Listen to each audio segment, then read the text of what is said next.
Welcome to the Divine Rhyme, a music podcast with culture, with Will Hogsett and Dylan Hughes, a part of the Running Hook Podcast Network.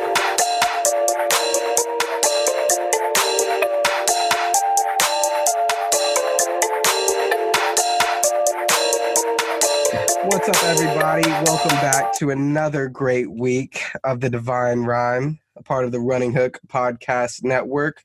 I'm Will Hogsett here, joined as always by the lovely Dylan Hughes. Dylan, how have you been feeling this week, and how's this Crash Talk album by Schoolboy added to your weekly mood? Man, this has been a good week. And listen, summer's right around the corner, man. I looked at myself in the mirror. I'm like, okay, got to burn some of this fat off. So I've been back in the workout grind, and I think Schoolboy is up there as far as like workout music to listen to. Mm-hmm. So having Crash Talk on repeat this week has been a nice compliment to that. Yeah, I just got done working out, actually. Got done delivering. And I was like, fuck it, man. Let's work out. Got some Schoolboy going. So, yeah, it's a really good album, Crash Talk, to work out to. I definitely agree. And just a mood album, which we'll get into a little bit. Just with a lot of that, what we found with Schoolboy is just like, man, you know, you turn it on, you start bumping your goddamn head, man. And that's all I could do. That's really all I could do. But first, I would ask the listeners, thank you for listening. If you could be really appreciative to rate, subscribe, and review the podcast. If you like it, if you don't, I mean, leave us a bad review. I mean, just let us know where we can improve. You know, honestly, I just want some feedback. You know what I'm saying, Hughes? Also, follow us on social media at The Running Hook on Twitter, TikTok. We got a Running Hook TikTok. I did not know that. And the Instagram as well. Follow me, WH Hogsett on Twitter, and Dylan Hughes as well, by Dylan Hughes. Let us know who you want us to review. Let us know what you think of upcoming songs, upcoming music, and we'd love to chat about it here on the Divine Rhyme. But today is all about Crash Talk, and boy, I had a lot of fun with this album, Hughes. I really, really, really did. Only 40 minutes long, though, and it seemed like runtime, it felt longer than 40 minutes. So what do you think about that, Hughes? Yeah, there's a lot of quick hitters in this, and it kind of sucks because some of the songs, I think, man, it's like you really want more out of them, because there's a couple that are just like, 2 to 3 minutes, and they're just jam-packed full of content, but it's like, man, I wish I could get another minute of that.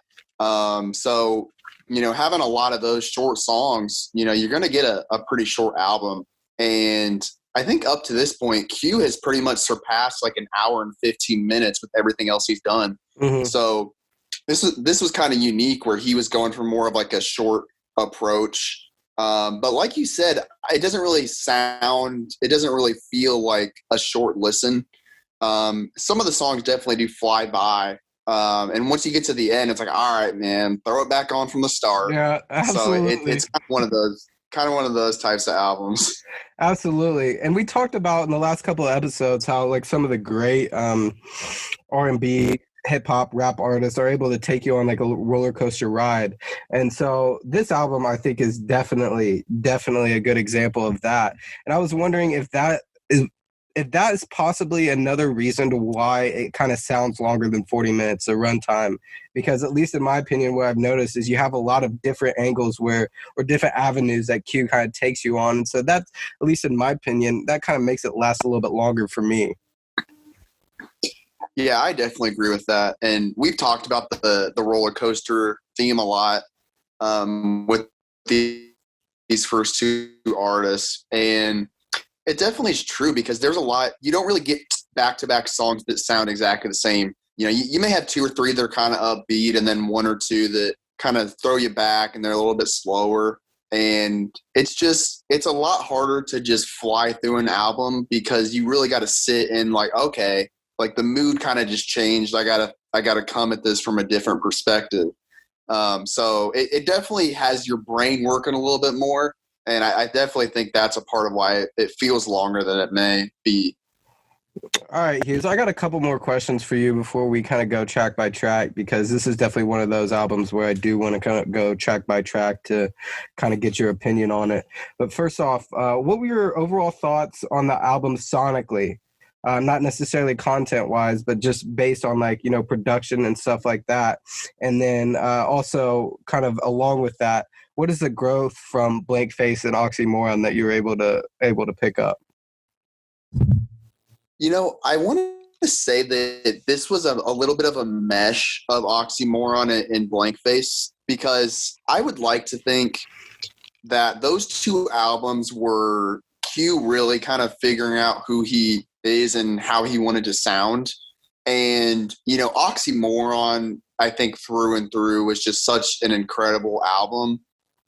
And, as far as content and sound, I think he did such a great job of figuring out his balance and really putting the emphasis on the sound that he wants to have, which, as we've talked about, is more of that grimy kind of deep sound. And I think Oxymoron, he did a really good job with that. And Blank Face, he got a little bit more experimental with the sound. And you see some of that carry over into Crash Talk, where, just kind of the unique mix of sounds he'll throw in there. Like, there's a few on here that have just a kind of a weird off-kilter type of beat. But that's what Q is really good at, is making those weird beats kind of work. Mm-hmm. So I think you saw all the experimentation he did on Blank Face and all the discoveries he made on Oxymoron. He kind of took the best out of all that and put it into this album. Yeah, I agree. I saw when I was doing a little bit extra research, not just listening to the album, I pulled up an interview that Q had with Charlemagne after he released not Blank Face, but this one, Crash Talk. And he said with Oxymoron, it was kind of like, it was his first big hit, so he really felt no pressure necessarily to, make strides in the rap game or strides in the gangster rap game. And then with Blank Face, he was really kind of focused on the external reception from it and what people kind of thought of it because of, his first big hit of Oxymoron, and that sold so much, did so well commercially, and it got a lot of respect out of people, that he found that after he dropped Blank Face, he was kind of looking for that praise, and he said he got a lot of that praise from the reviewers, but it didn't do as good numbers wise. And so I think Blank Face is kind of or not Blank Face, I keep messing those two up. I think Crash Talk is a return to his himself, right? And a return to making music for him.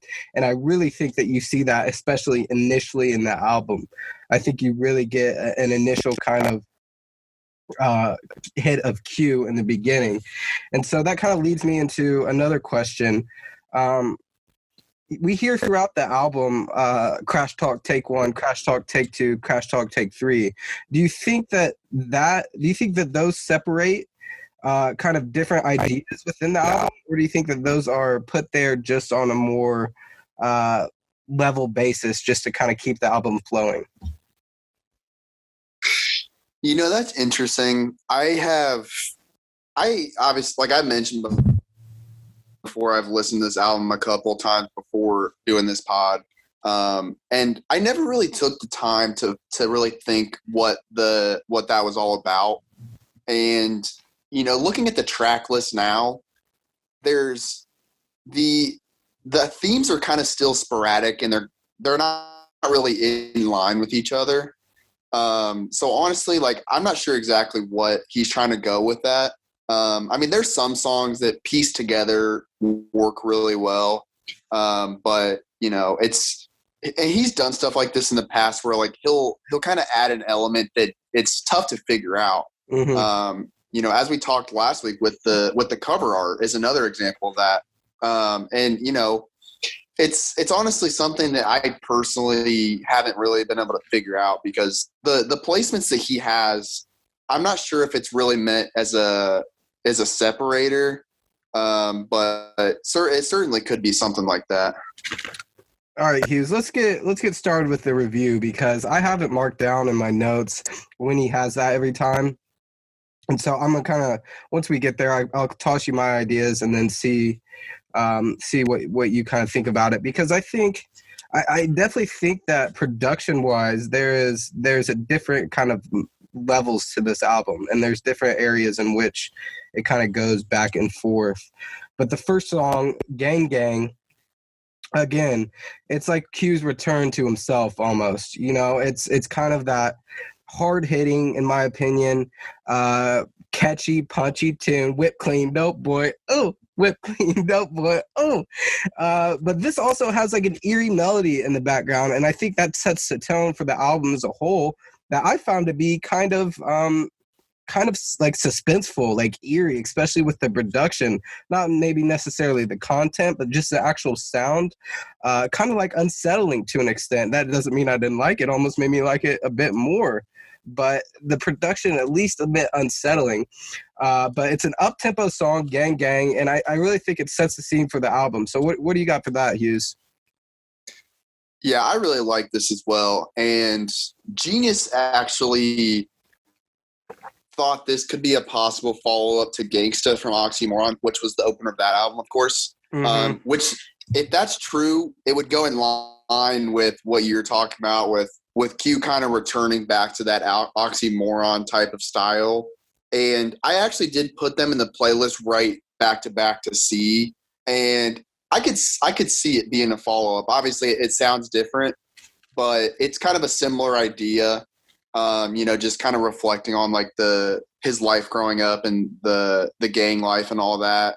And it really sets the tone for what's going to come later with like all the stuff he learned from all that stuff. Mm-hmm. And obviously on a content basis, that's what I think. But as far as like production and sound, yeah, I agree. And I think you said that perfectly, because I think kind of unsettling production is what Q is. Yeah. He's just, and this is why I've always loved him, is because, again, he's so grimy. Like, I just can't think of another way to describe it. It's just more like in your face and kind of like combustible a little bit. Mm-hmm. It's like I just picture like a knife and like a dishwasher like flinging around, like it's like, it's dangerous but contained in the perfect way. Yeah. And I think that's what separates Q from the pack as far as this specific sound, because like he just mixes things together so well. There's like really hard bass at a time, and then the next song it could be like more, kind of relaxing. Mm-hmm. And you really never know what you're going to get from him sound wise. And I think, like you said, it really keeps you on your toes, and it really, I think it sets a great tone for the album as a whole. Yeah. Yeah, I think he found that. I think he found that kind of medium line too of the sound he wants production wise, and how he also figured out how he could tie it all together with his delivery in this album. And I mean, I'm gonna speak on how much I love this goddamn album so much, but just right off the track, you're like, it's back to Q, but it's not like something we've heard before, right? He's still able to grow, and he's still able to take another step, but kind of remind you of who he is as a artist. And that leads me into Tales, which is a great transition into coming off an intro. Like a really, really, really good, well done song after you're coming off the intro, setting up the kind of tone of the album.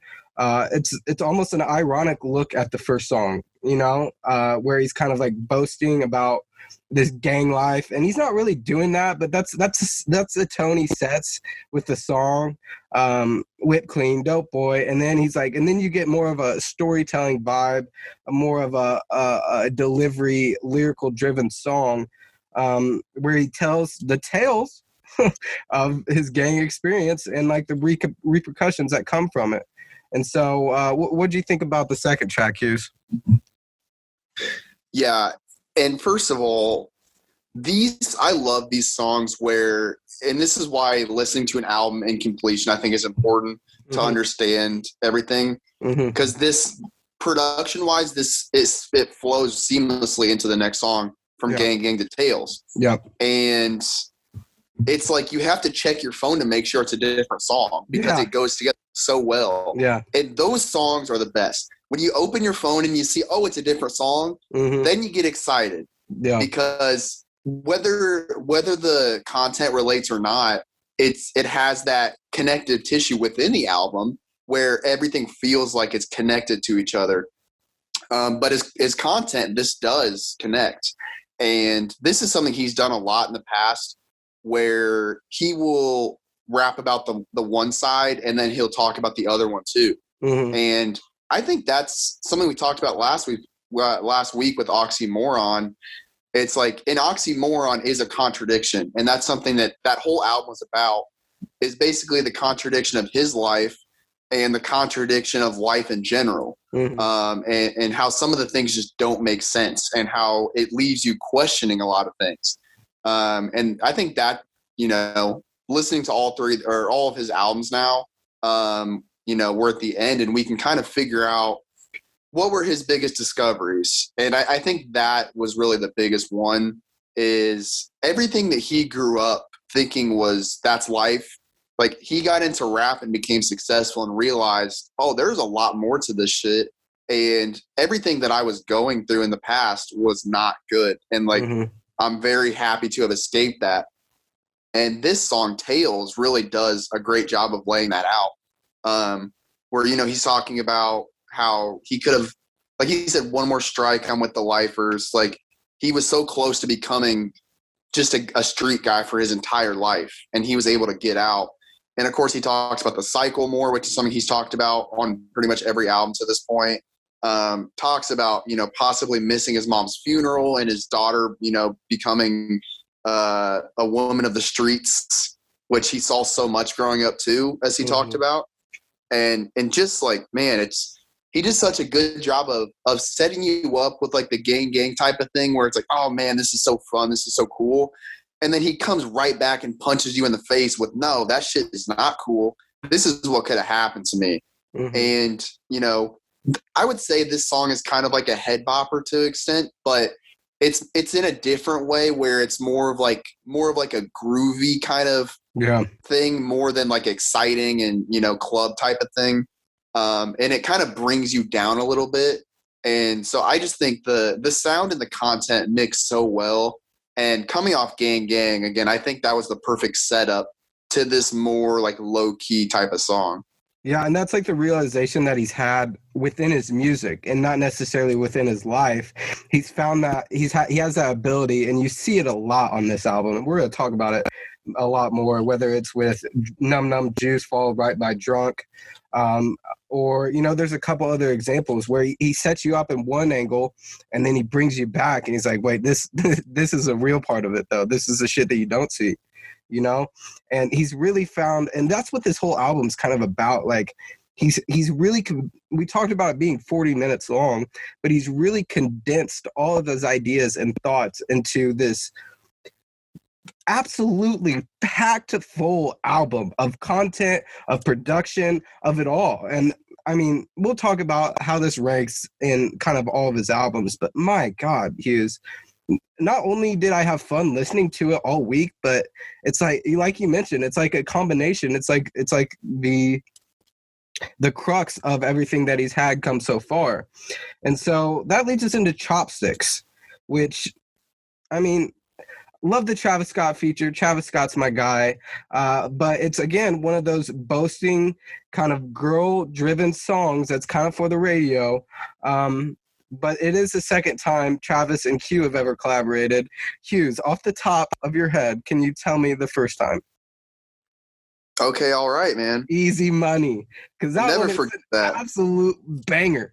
That one is an absolute banger. I probably like that one a little bit more than this one, but this one still has a little bit of a catchy chopsticks, but it's not like okay.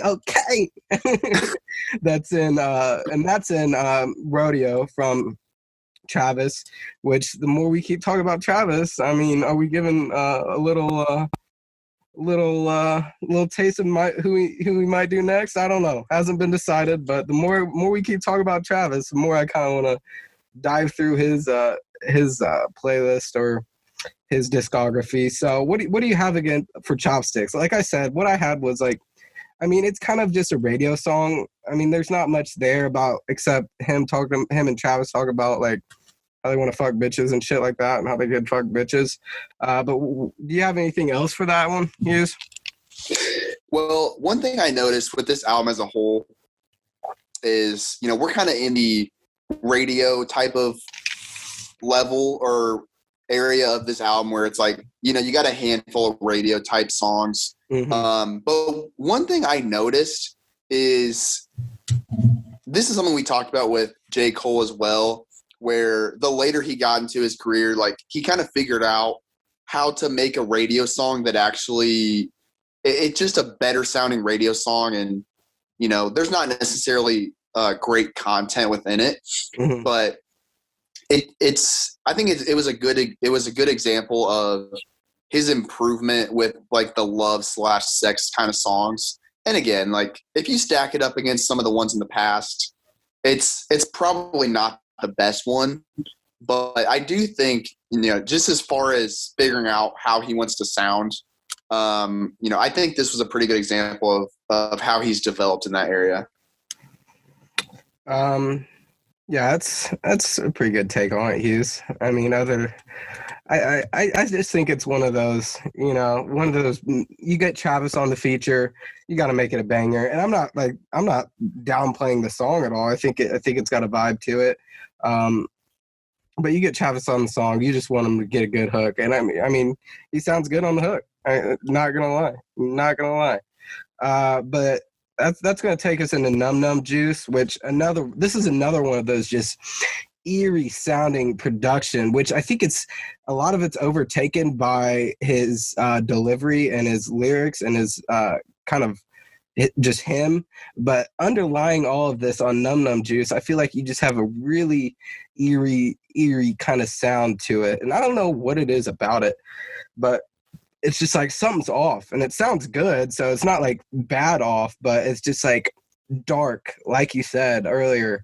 But for the song as a whole, it's one of the cutest songs on the album because it's like he has the complete control of the beat and goes back and forth between flows, between lyrics. Like he just continues to keep switching it up and keep switching like every 10 seconds. He's got a different flow to it.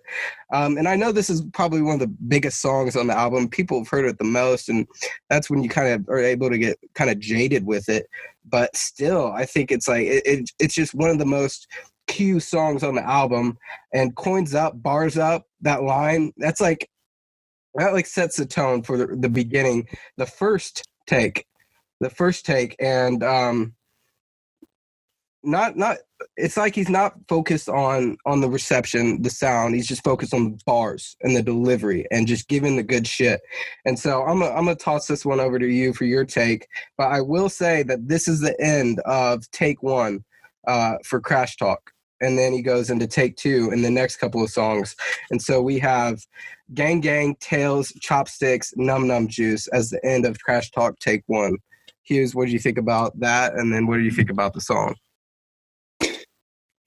Yeah, so, you know, looking ahead, it's interesting because I think Num Num Juice and Drunk kind of mix a little bit together. Mm-hmm. So maybe Num Num Juice is kind of that close to that first chapter, and he's leading you into the next being drunk, not on substances, which we'll talk about next. But you know, obviously this is a highly discussed song from this album.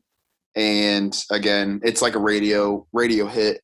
But I mean, I agree with you as far as flow and sound, man, like that is one thing that's undeniable about Q. No matter what you think about him, his ability to match himself to the beat and flow perfectly along with what's there is just so impressive. And the beat in this song is not an example of that, but the beat is not always consistent throughout. Like sometimes he'll have a beat be really high paced, and then it'll kind of slow down and have maybe a different instrument or something in there. And he's able to just like that, he's able to switch and ride that beat that way and match the tone to it. And again, this song is really high paced, and he just keeps up. and his ability to flip flop between being able to, go really quick and really impactful to really kind of slow, I just think is amazing. I mean, that's bitch shit. And that's like the perfect part of it. Like it starts, it's like got my coins up, bars up as soon as we find them. And then like the beat takes a different tone down a little bit and he switches. I mean, that's bitch shit. Da, da, da, da, da, da, da, da. Man, that's bitch shit. Oh, it's, and like you said, this is one of the most discussed songs on the album, but rightfully so. I mean, rightfully so. It's a fucking banger, man. It is an absolute banger. But that's going to lead us into Drunk. End of take 1, beginning of take 2 is Drunk. And I got some shit I'm gonna toss you about this. The first take for me was kind of like that victory lap for Q. Kind of where he's like he's got it figured out. He's got the game figured out. He could toss all this shit. He could toss all that gangster shit. He could come back and talk about real life. And then we got Drunk, which is the second feature on the album, probably my favorite. And that was a question I was going to ask you a little bit later, but if you want to answer it right now, what is your favorite feature on this album? Because there's a lot of features and there's a lot of great features, but it's Black, right? It's not Six Lack, because I've been calling that guy Six Lack for a while. I mean, if I'm being honest, is it Black?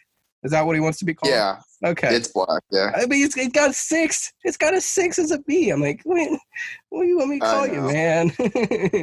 But anyway, for the song, it's kind of like that juxtaposition again, a little bit slower. And the hard-hitting bass in this song, like you kind of talked about earlier where the bass comes in, it just emphasizes the intoxication theme. Like it's subtle and it's spaced out to the point where you just keep hearing this bass kind of like over and over every 8 or 10 seconds, and it just kind of sinks you back into the intoxicating kind of vibe that the song carries. And then the hi-hats carrying the tempo, puts emphasis on the lyrics. But what's your take on this one, Hughes? Yeah. I mean, you said it, man. Like this, it makes you feel drunk, this beat. And this is what I was talking about earlier, where this is a beat that you will not see on a normal album from anyone. It's like, it's a mix of piano and bass, which you never hear that combination. Yeah. Like, usually artists will use either piano or bass to set the tone. Or like, piano and traditional drums was something, Mac Miller, I think, did that more than anyone probably, in rap at least. But it's usually like bass or piano and something else. And he just throws all of it together. And like you said, the hi-hat in there too, it's just like a really odd mix. And it's like you can't really figure out what the sound wants to be. And I think that's kind of the point that, it's just, it's like you're intoxicated. But as I mentioned, this is, it's not really about being drunk on, weed or, being high in any sort of way. It's on any substances, which, it makes you seem like that. But of course the chorus is, I ain't really drunk, just a little buzz.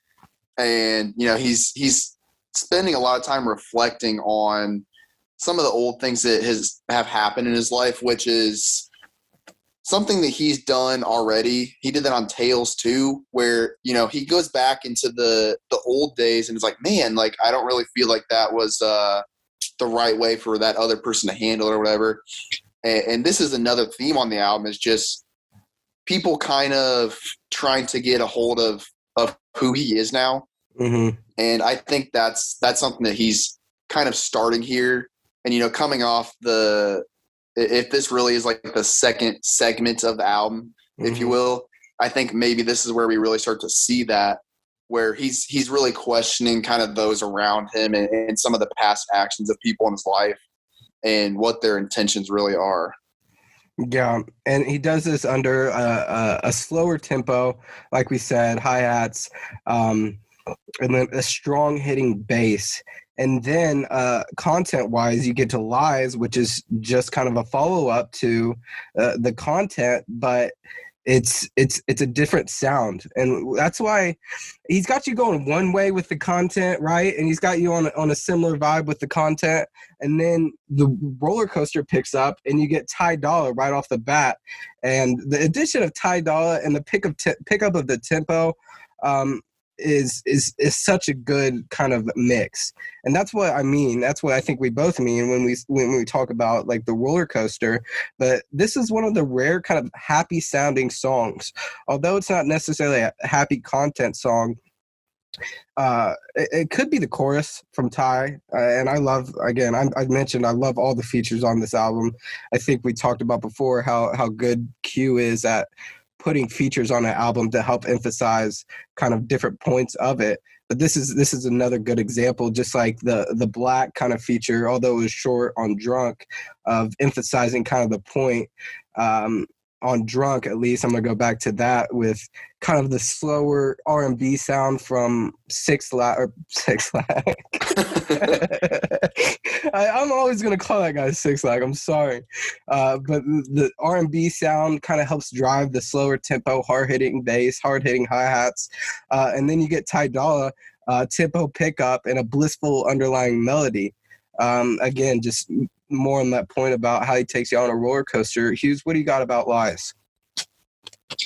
Yeah, man, this is another big theme, as we'll get to. Just people, this is kind of what I was talking about with people trying to get a hold of him when he's at this high level, and people trying to clout chase, essentially, which is not even close to a new topic among rap or music in general.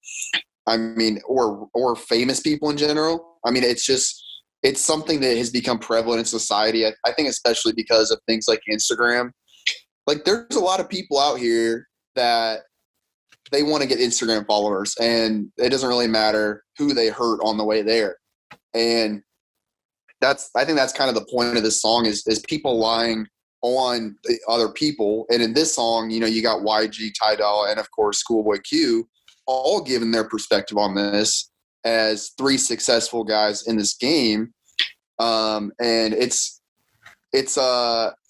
funny because this is something I always am interested in, because I just think Instagram has had such a negative impact on people in general. I think of all the social medias, I think Instagram is the worst. Like, everything it promotes, and listen, I still use Instagram, don't get me wrong, but it is just so bad for people's mindset, I think, that you always have to show people what you're doing and show people who you are.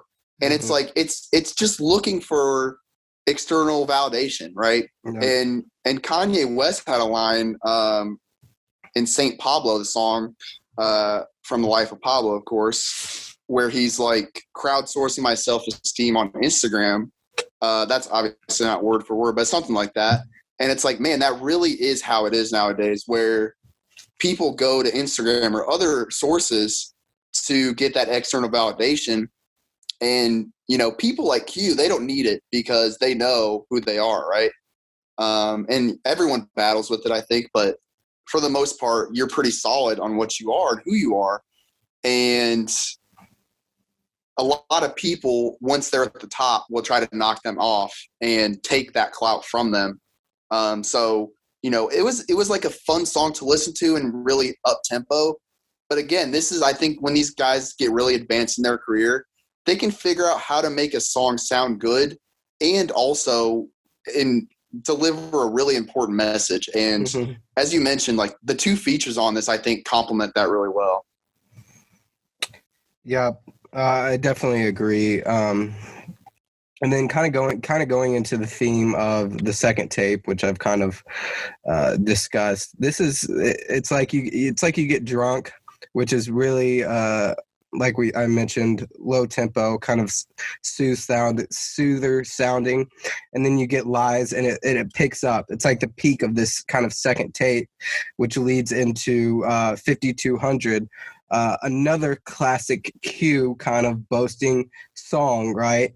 And this is the first time in this album, I think, that Q really uses build-up, really uses the build-up really well. The build up in the intro kind of sets up the beat drop to make it hit that much harder. Melody wise, I have the underlying melody overall, an up tempo, happy sounding rhythm, although a little bit of distortion kind of creeps into it a little bit. And so keep that in mind as we go through the next 2 or 3, 4 songs that kind of complete this tape, because as I think you'll see, it gets more distorted and distorted and distorted as he goes.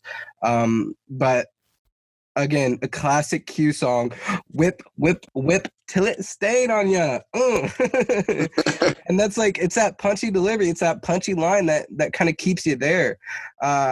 Again, a classic Q song. Hughes, what do you got for 5200?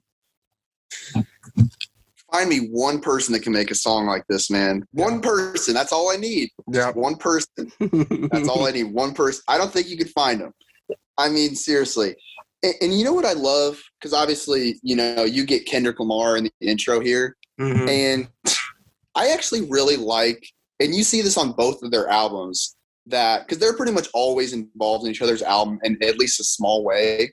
Mm-hmm. And I actually love that you don't really see a lot of features, like really full thought out features from Kendrick on Schoolboy's albums. Like you do get some. The earlier albums you had more. Mm-hmm. I like that there's just a small little piece of him in this album. It's kind of nice because it's almost like Q recognizing like I can do this on my own. I don't need Kendrick's name tied to this project for it to be successful. Yeah. But his voice is going to be really great for the intro to the song. Yeah. And that's what I was talking. I think that adds to the buildup, the Kendrick, because Kendrick's like kind of high pitched.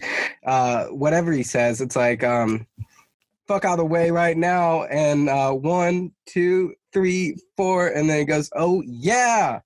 And that's what I was talking about, like the first time in this album where I think Q uses the build-up and it just hits whenever that beat drops. And I think Kendrick, although he's not, listed as a feature like you mentioned, just helps to emphasize that. Yeah, and that's where I was going. Like the build-up that Kendrick has right there where like you don't really know where the song's going because there's not really a beat right off the bat. It's just kind of him talking and like he's got that distorted voice. And then, of course, Q comes in and drops it. And it's like, oh, shit. Like, it's like, that's exactly the reaction. Like, oh, shit. Okay, this is where we're going with it. Yeah. And it's like you kind of go from that state of euphoria almost where you're like, oh, man, what's going on here? And then it's like, oh, shit. Like, we're really in this right here. Yeah. It's like I wish I could go back to the first time I heard this and be like, oh, whoa. Like, that's where he was going with it. And then, of course, there's the 4 words I know. Fuck all you hoes. Like, come on, man. Every time I hear that line, I got my fingers going 1, 2, 3, 4. It's like, man, it's just such a fun song. And for me personally, as much as I really like the beginning of this album, I think this part of the album is the best part, and 5200 really kicks that off. I mean, he's been counting dead men, putting bodies in a safe. Oh, you're right, dude. Like, no one can make a song like this except for Q. I mean, if you find me, call me out, leave a review. Hey, like I mentioned in the beginning of the pod, you find someone, we'll discuss them here on the Divine Rhyme. But at least for now, 5200, definitely a classic Q song, 100%. And that's exactly what I had for it. And then the roller coaster continues. The roller coaster fucking continues. And that's what I'm saying, man. This fucking album, it sounds like it's going on forever just because you don't know what's coming up next. And Black Folk have down-tempo, pretty clean melody, matches the theme of the song, and the Wasted, oh my God. With the Wasted just kind of like sprinkled in throughout the whole track, man. It drives the theme. It really drives the theme. And I think that's also something that I've picked up as we just discuss more about this album. Man, does he really know how to use the production now to drive the messaging just beyond his delivery? So what do you have on Black Folk, Hughes? Yeah, man. Like this is a pretty short song. This is one of them I mentioned early on where, man, it's like he just has 2 fucking awesome verses. And it's like, it's really compact, but it's like you're hanging on to every word he says. And as you mentioned, man, 5200, you got that high, really, really exciting environment type of song. And then it drops you to Black Folk. And my first note is groovy AF. I mean, how else can you fucking describe it? It's just like, oh man, like it just puts you into a whole different vibe. And I think the first 4 lines of this may be his most, like maybe his best and like most telling lines of any of the songs. And you could dig through them because, man, there's been a lot of really good lines. But, you know, just talking about, again, this is more of that introspection where he's talking about everyone's going to mess up. Everyone's going to fail. But then he says, you know, my adversity's done turned me to a killer. It's like that hit me when I first heard it. Cause it's like, man, that really is how life is. Like everyone thinks that everything sucks. And you know, this thing that happened to me is the worst thing ever. And then you look back in a month or 6 months or a year, it's like, oh wow, like that thing changed my life for the better right there. And that's kind of the vibe I think he's trying to give off with this. And obviously there's a lot of more reflection on some of the past life he's had and some of the stuff he had to escape. But again, just I think this album is almost a story of him understanding that, you know, he can have 2 lives and that past life made him who he is, but who he is now is better than that. And while he has to kind of tip his cap to that life that led him here, you know, he's also recognizing that all those mistakes he made turned him into a way better person, and it's helped him become successful. Yeah, absolutely agree with that take, Hughes. And this is, again, kind of like the start of the downfall of the second tape, where you get the Wasted also being kind of, you know, muffled, kind of the Wasted kind of just hits you. Whenever that hits, it kind of hits you right in the soul, right? Hits you in the heart. And then you get Floating, which obviously a classic song, obviously one of the best on the album. Not my favorite, which we actually haven't discussed yet. Hughes, have we discussed your favorite song on the album yet? Man, like I honestly don't think I can pick. Okay. I can give you a handful that I'm in consideration for, but it's tough. It's tough for me to pick. Okay. All right. Well, I'll take that as an answer then. I mean, you're right. They're all so good. They are all good, but there's one that kind of is my favorite. But again, going to Floating, another example of the build-up that Q is able to put out.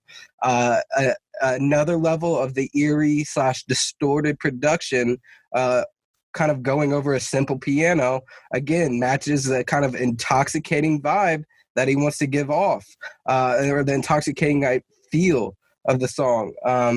Though it is kind of overwhelmed by the drums, I think that you're not really able to pick that up instantly unless you're really kind of diving through it like we have. But the 21 feature is great. Aligns with the theme, and like we talked about, man, that 21's voice, 21's kind of delivery just matches the theme of this song, and that's why I continue to say, man, this guy knows how to fucking put a feature on his album. So Hughes, what were your thoughts on Floating?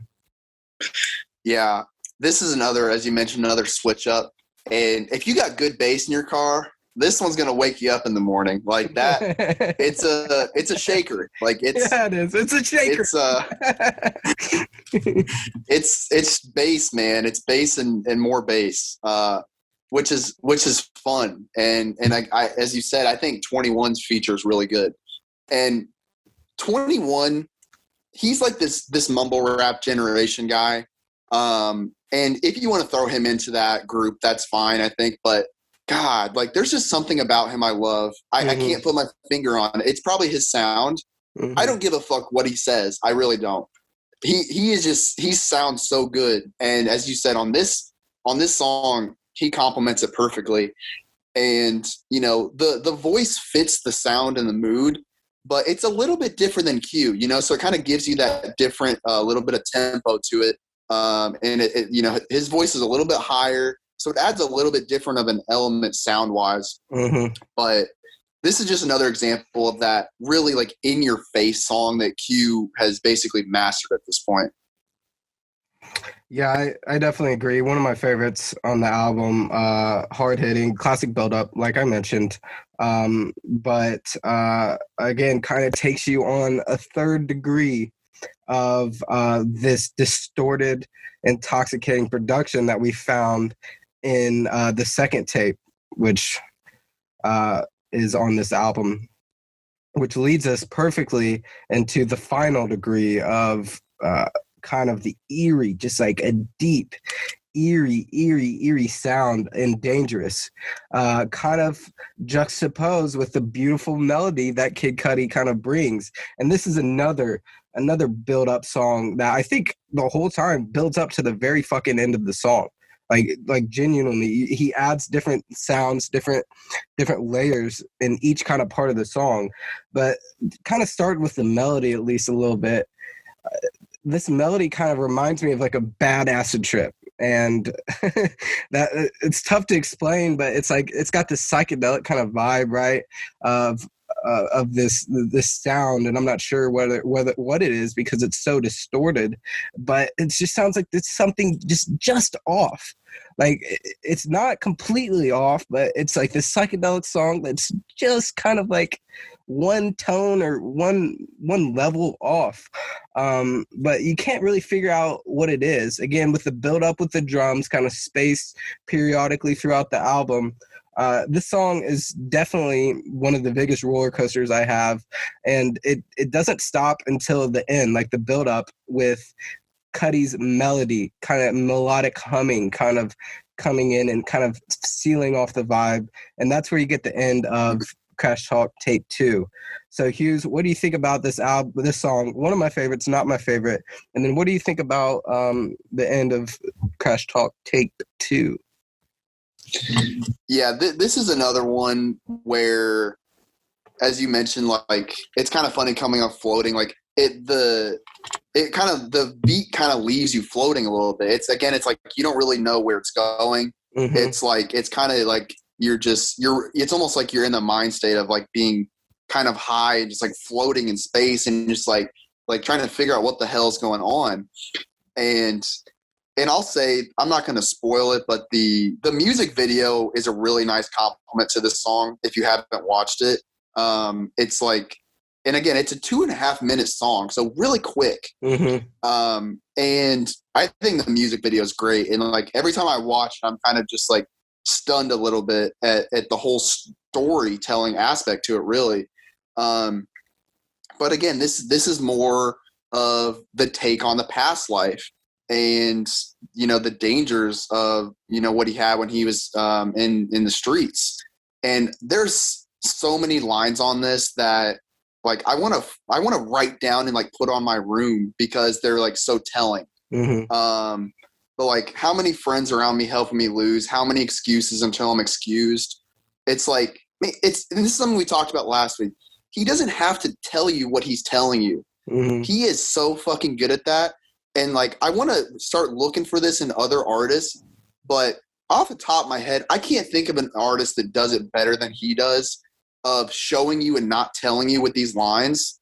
And those two lines are a great example. And then another one, pleasure took my driver and caused me to crash. Like, every time I fucking hear them, I'm like, God damn, man.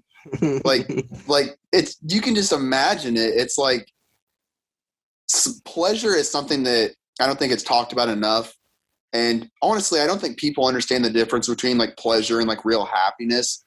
But pleasure is like, the short-term stuff like sex, drugs, drinking, like the stuff that's going to make you feel good now. But you wake up tomorrow, it's like, oh, I probably shouldn't have done that type of deal. And that's something that Q has talked about a lot, and how pleasure has kind of overruled his life at certain points. And again, this is more that introspection where he's like, man, like I really let pleasure take my life over and steer me in the wrong direction. So that line really hits me every time I hear it. And another part of this song I really like is that it's just it's one verse that's just straight through. You know, you don't get any interruption. Yeah. It's just a really long verse. And I just think the topics he's introducing, like he ends it, take this here, introduce you to love. Or he's sold my heart and soul. That's a hell of a drug. Take this here, introduce you to love. Again, more on that, on the drug stuff and how people think it's going to save them. And then you get to a point down the line where it's like, that's not it. And Q is an interesting perspective on this because he was both a drug taker and a drug dealer. Mm-hmm. So he saw both sides of the coin with that stuff.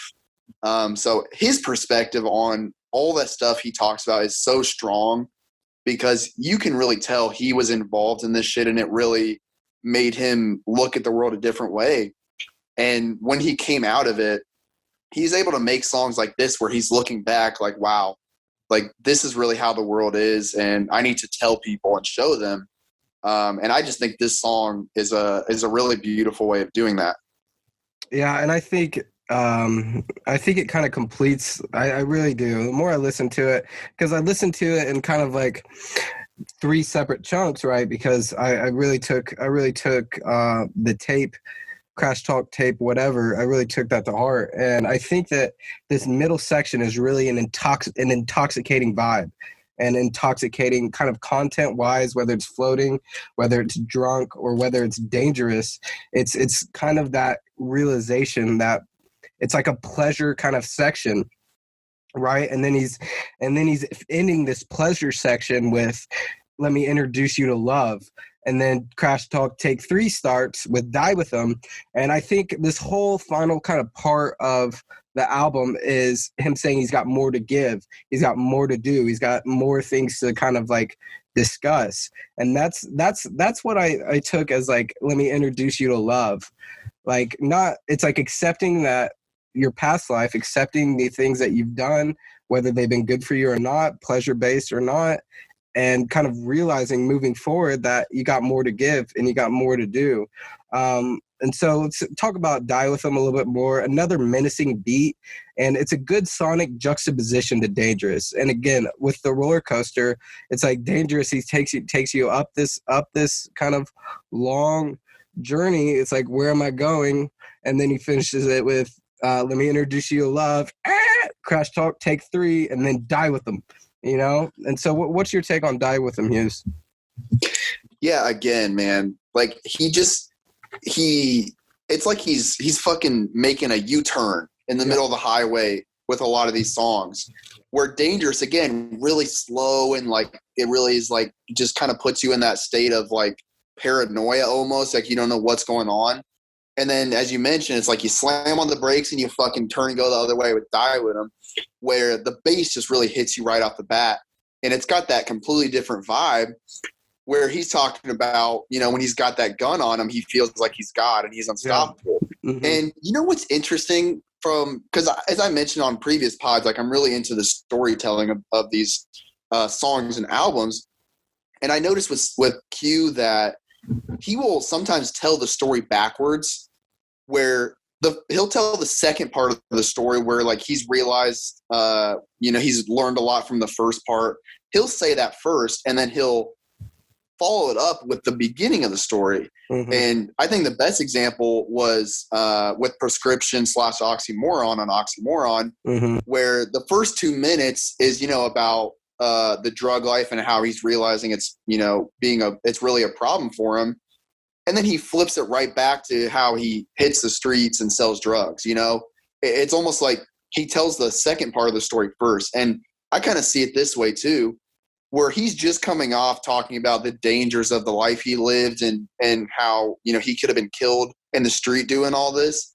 And then he flips right back to, the power that had him, that gave him, mm-hmm. of having that gun on him.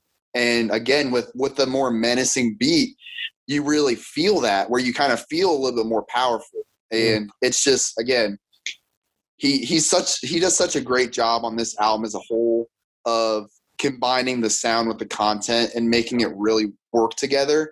And the way he'll set you up from one song to another is just genius, I think. Yeah, talk about setting you up. I mean, we got Crash next, and that's another example of, let me pick up the phone. Oh, it's a new song. It's a new song, and it's probably my favorite transition on the album. Almost it feels like the songs go together, kind of like you mentioned, at least sonically. Too many M's to make is one of the lines that I took, and that's again kind of goes with the theme of the third part of this album. I think he's got more coming for him. And that's what the song's kind of all about. Whether it's about talking about his daughter, right, and how if he fails and she fails, and he's not big on taking L's. He's never been a guy that takes L's. But a line that kind of hit me personally was, got to hit the golf course to get a peace of mind. And I know Hughes is a big golf fan, not much of a golf player because he's been a little bit injured. But I mean, I spent every damn weekend this summer at a golf course. And if you want to talk about a relaxing place, that's where you want to go. Just swing away at some balls, hit a golf course, and just listen to the birds chirping and, just be out in nature. And I know Hughes really picked up golf as of recently. And so, but like that line kind of matches the song as well. It's like, he's found kind of his areas, and maybe a golf course is one of them, to where he could kind of decompress. That's not in the streets anymore. He could kind of grab a peace of mind in a more beneficial way. And Crash, this one is my favorite song on the album. I think the lyrics, content wise, are great, and then delivery, as always, is phenomenal on Q's part. So what do you got for this one, Hughes? Yeah, this is another one that's in the running for my favorites, and it may be mine as well. But again, it's too close to call. Yeah, I'm gonna need the judges are gonna have to review this one and really figure it out. But yeah, I mean, the golf thing is, and Q loves golf, man. He talks about it a lot. Like, I've seen a bunch of interviews with him talking about golf, and I think he actually did pick it up to like get away from this shit because. Again, and like that's what the first verse is about, really, is just, man, all these people, all these things bothering him, all these people bothering him. It's like sometimes they just got to get away, get to the golf course. And I will say personally, going on vacation a couple weeks, I think I'm gonna hit the links for the first time. There you go. So it's gonna be a fun summer. I'm looking forward to it. We'll see how the shoulder reacts. But I'm at a fuck it point. Yeah. I've waited too long. Yeah. I need to get my peace of mind. Okay. Yeah. So, but yeah, I mean, again, like it's really about nature too. Like, as you mentioned, like just going out. There's a park down the street from me I go to like twice a week, just relaxing. You got the birds chirping. You got maybe a creek flowing, some trees. Tree action. Yeah, man, love trees.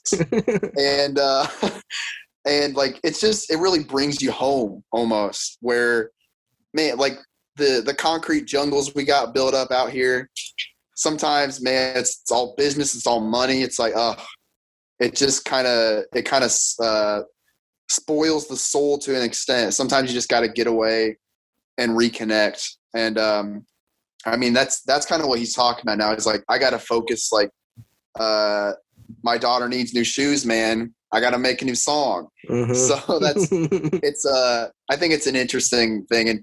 And his daughter's impact on the music too has been great. Yeah. He talks about her a lot and how she has impacted his life and changed his life.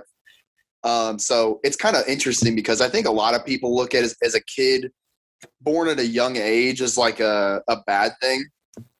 But for Q, man, it changed his life, and it really changed his perspective on how he needed to handle business. So that whole impact on his music with this song and really the past couple albums, I think has really shined through. Yeah, I mean, in Oxymoron, she kind of narrates the whole thing. There's no doubt about it.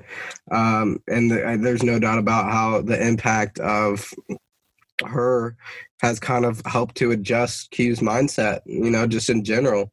It's like, would we be getting these type of albums had she not been born, or would we kind of be getting more of the setbacks and habits and contradictions? Although you do kind of see the Oxymoron kind of vibe in those earlier albums. I mean, setbacks and habits and contradictions, the name of those, that's kind of like that's kind of like Q's expertise. And we talked about that, the back and forth, two sides to the coin kind of being Q's wheelhouse. There's no doubt about it. And the impact of his daughter is definitely a big part in that. So that leads us into Water.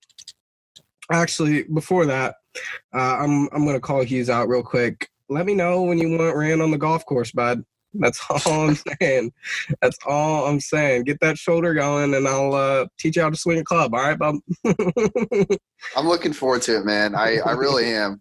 Like, you reached out to me about playing like months ago, and this was like just when I found out I was going to have the surgery. I'm like, damn it, man. Mm-hmm. Like, I've been waiting so long because I got into golf last year, and for some reason I just never went out there. I was just kind of learning the game a little bit.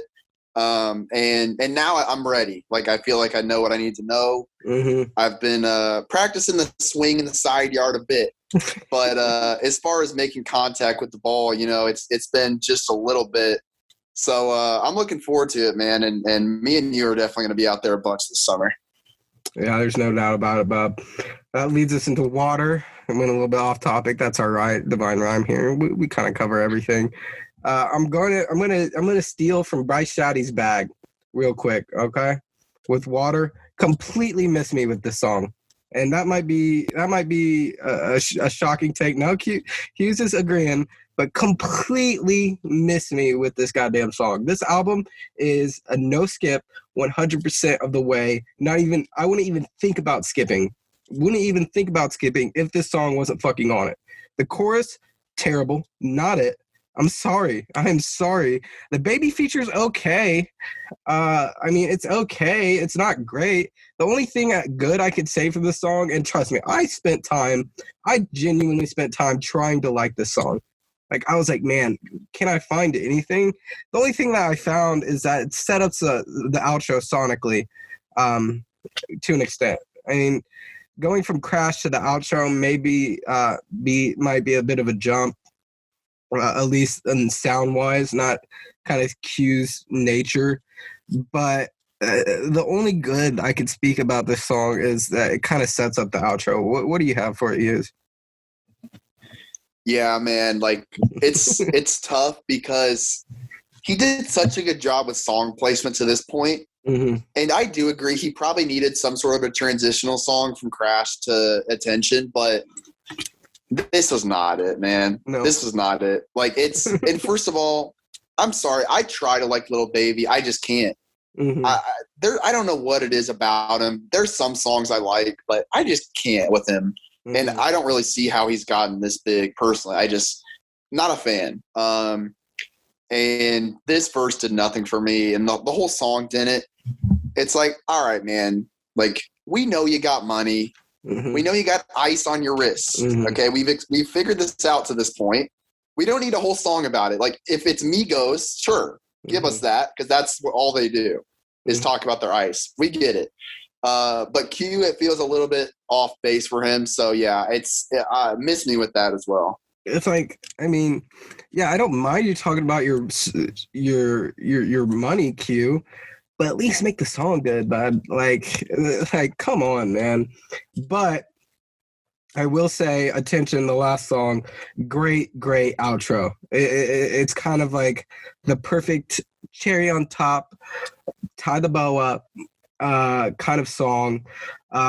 It's his vocal buildup at its best, I think, because he really starts the song off just with vocals, and then the beat comes in. And it's almost like a checklist is what I got from this song, kind of like crossing his T's, dotting his I's, kind of, again, bringing you back, letting you know who he is, letting you know his experiences in life. But a really good outro. Hughes, what do you got for this one? Yeah, I like it too. It's like, and again, another off-kilter type beat. And it's like Q's whole approach to this is really more of like a monotone type of really low frequency, which again, find me one person that does it and find me one person that can do that as well as all the other stuff. Because as I mentioned last week, like the Earl Sweatshirts and Tyler, the Creators of the world, they're going to give you this sound all the time. But Q's ability to flip-flop from high frequency to low frequency and slow pace to fast pace is really good. And I think this was a great way to finish it as well. And I 100% agree with the checklist part. Again, talking about, well, he starts off right off the bat talking about winning awards at the Grammys and stuff. Then he backtracks a little bit, talks about, how his deadbeat dad kind of pushed him to succeed because he was motivated to prove him wrong for leaving, which is something he's talked about a little bit, but he doesn't talk about his dad too much, actually. It's like a little sprinkle of a theme he'll throw into every album. But yeah, and it kind of builds on the stuff he said earlier with, not quite being done yet and wanting to do more. So I thought it was a really nice way to wrap the album up as well. All right, Hughes. Great album. Absolutely great album. I loved it. I'm going to give kind of my opinion on the album as a whole, and then I'm going to ask you 3 quick questions. So this album for me is kind of him recreating his own lane, like kind of diving back into himself after not necessarily losing himself in Blank Face, but he went super experimental. Not that it was bad, but this is kind of like a return to himself, almost a victory lap, if you will, of, man, I know what I do best and I do it the best. And so the transitions, the mesh between songs, I think he really got right. And he condensed it, like we mentioned, to make it sound really, really quality. Quality is better than quantity. And I think, again, that just pushes it to make it sound, although it's 40 minutes, it sounds like a Q album, a 60 minutes, hour 15 kind of album. And so I want your overall thoughts on the album. I'm gonna force you to pick a best song, and then I want your take on if the more we've talked about it, kind of seeing different tapes, as he's mentioned, Crash Talk Tape 1, if you kind of see those 3 kind of different areas in that album, because I think I have, to an extent, and I haven't pinned it down all the way, but the more I listen to it, I think the more I kind of find 3 different areas. And so favorite song, overall take on the album, and do the tapes matter that he mentions? Yeah, so looking over the track list, I'm going to go with Black Folk as my favorite song. And by the way, on Genius, you can see the lyrics that get looked at the least, and the most. So, obviously Num Num Juice way ahead of all the others. Crash is up there. Dangerous is up there as well. Black Folk is actually the second least viewed. So a little bit underrated, I would say. But it just, every time I listen to it, it just really makes me feel comfortable, and just really, I think, again, as I talked about, the message, I think is really strong on it.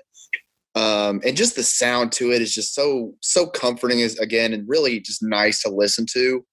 And it's a little bit anti-Q in an extent where it's a little bit more laid back and not super in your face, because even some of the slow songs can be a little bit more amplified. And I think Black Folk, again, was really, really just a calming song. So it was really enjoyable for me. But again, a lot of good contenders on this. And I just the album as a whole, I think is really strong. And, as I mentioned, I listened to this a bunch beforehand, and it's really been a while since I listened to it straight through. I've listened to a handful of the songs that I've, put in my playlist, but straight through album, hadn't really listened to it in a while. And last week I went out and listened to it straight through. The first time I was a little bit underwhelmed. The first 6 or so songs, I was like, doesn't really hit like I thought it would. But after a few more listens, I was like, okay, I'm starting to remember why I like these songs and where they fit into the album. So it's tough, man. After listening to Oxymoron last week, I think it's Oxymoron and this album up for my favorite 2 of Q's. And it's going to be really tough to figure out which one it actually is. It may take me some more listening to figure that one out. But as you mentioned, just as far as Q, honing in his sound and his message, this album is it, I think. I think he does a perfect job of putting everything he wanted to from a sound perspective and a message perspective into this album. And he wasn't afraid to do it to do it short. He wasn't afraid to do it in less than 50 minutes compared to the past where all the albums were much longer than that. So really interesting kind of turn of the tide for him as far as that goes. And as far as like the tracks, the 3 tracks on this, I definitely, as we laid them out, I definitely think that you have something there with that. As we talked about it, because there is like a loose kind of theme connecting all of them, and some of those songs, when you get into the different tracks, it definitely feels like certain topics are more emphasized. So I definitely see where you're coming with that. Have fun recording this pod, Hughes. This is a good album. Really, really good pod. I think we went through it well. Looking forward to next week as well. I mean, this past week, I was like, by the way, if you don't know, next week we're doing the off-season J. Cole. Super excited. I'm super excited to talk about that one. I thought this week, I was like, man, how am I really going to do due diligence to this Q album when I got the off-season J. Cole dropping? But that's just another example of how good this Q album was. It's like I didn't find it hard at all to kind of just go back to the Q album and like, man, this one's good as well. But I'm not going to lie, I'm really, really looking forward to just absolutely banging the off season. So do you have any pre-pod takes on thoughts of the off season? Just initial quick 2 minute kind of thoughts? Well, as I said on the Power Hour this week, the first listen, I was a little suspect. I'm like, okay, it's a different sound from Cole.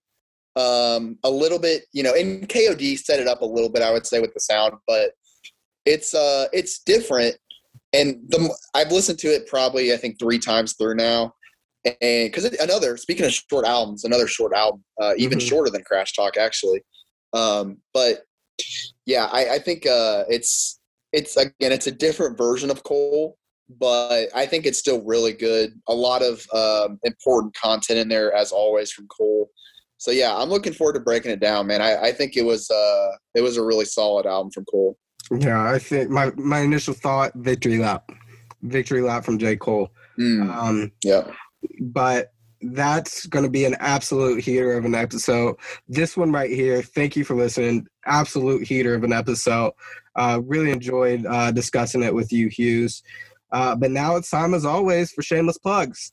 Shameless plugs.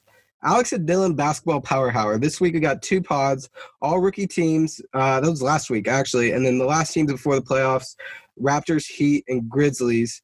And then you did your all defensive team. That's been released as well. I love the Power Hour, Dylan. I really do. I think you guys break it down really well. All NBA recording tomorrow. You want to give us a little pre-taste of that? Yeah, well, so me and Alex did a mid-season All-NBA, and I'll just say, like, my first team is pretty much the same, but from the second and third teams are a lot different. So a lot has changed, and with some of the injuries, LeBron's not on the list because he missed a lot of games. KD and Harden, they're not on the list. AD, like a lot of big names that are always on the list, they just missed too many games this year. So there's going to be some new faces on there than we're used to. So you'll have to tune in and see where me and Alex went and how much we agreed with our lists. Looking forward to it, Hughes. Like I said, really, really do enjoy the Power Hour. Go ahead, check that out. While you're at it, check out Linsanity as well. Talk about the play-in, the West and the East, respectively. They had a good pod today with Griffith and Shaddy's back.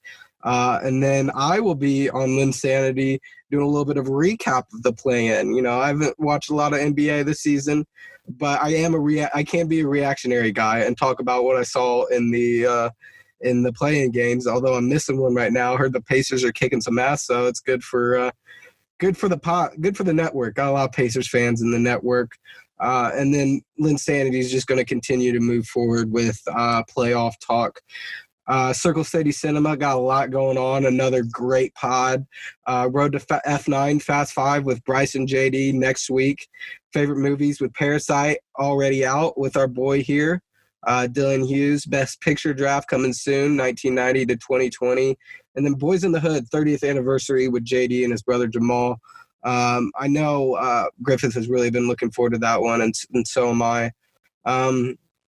Battleground, not much going on in the Battleground. We're kind of focusing on NBA right now, but I definitely know that Hughes is being recruited for an appearance on the Battleground. Hasn't made it yet, so old boy better hop on there sometime soon. As always, Divine Rhyme, you know what's going on here. Got J. Cole next week. And then the non-running hook plugs, Facts and Stats by J.D. Hall. Check it out. Great pod, great guy. One Young Soul to Another, Dylan Hughes book.